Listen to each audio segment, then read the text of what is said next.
தேட்டர்ஸில் இப்போ ரன் ஆகிட்டு இருக்கிற லோகா படம் எப்படி இருக்குன்றத பார்த்துடலாம். ஓப்பனாக சொல்லணும்னா இந்த படத்தோட ட்ரெய்லர் கூட நான் பார்க்கலங்க. இந்த படம் ரிலீஸ் ஆகும் எனக்கு தெரியும். டிகியூ தான் இந்த படத்தோட ப்ரொடியூசர்னு எனக்கு தெரியும். சரி சும்மா போய் பார்க்கலாமேன்னு தான் வந்தேன்.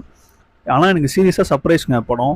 உண்மையிலேயே எனக்கு படம் வந்து எனக்கு பிடிச்சிருந்தது. ஃபர்ஸ்ட் ஹாஃபும் சரி செகண்ட் ஹாஃபும் சரி ரெண்டுமே எனக்கு பிடிச்சிருந்தது. ஒரு சூப்பரான ஒரு வாட்ச் அப்படின்னே சொல்லலாம். பெர்ஃபார்மன்ஸ் வைஸ் எல்லாருமே சூப்பராக பண்ணியிருந்தாங்க. மியூசிக்கும் சரி பேக்ரவுண்ட் ஸ்கோர் எல்லாமே சும்மா வேறு லெவலாக இருந்துச்சுன்னே சொல்லலாம். சினிமாட்டோகிராஃபியும் சூப்பராக இருந்தது. ரன் டைமும் பார்த்தீங்கன்னா கரெக்டாக கொடுத்துருந்தாங்க. இப்போதைக்கு என்னால் இவ்வளோ தாங்க சொல்ல முடியும். நீங்களே இப்போ இந்த படத்தை பாருங்கள். படத்தோட கதையை நான் ரிவீல் பண்ண விரும்பலை. பட் எனக்கு படம் ரொம்ப பிடிச்சிருந்தது. கண்டிப்பாக எல்லாருமே இந்த படம் சாட்டிஸ்ஃபை பண்ணோம். குறிப்பாக மலையாள ஆடியன்ஸை கண்டிப்பாக இந்த படம் பயங்கரமாக சாட்டிஸ்ஃபை பண்ணோன்னே சொல்லலாம். நிறைய கேமியோஸ் இருக்குது. எல்லா கேமியோஸுமே சூப்பராக இருந்தது.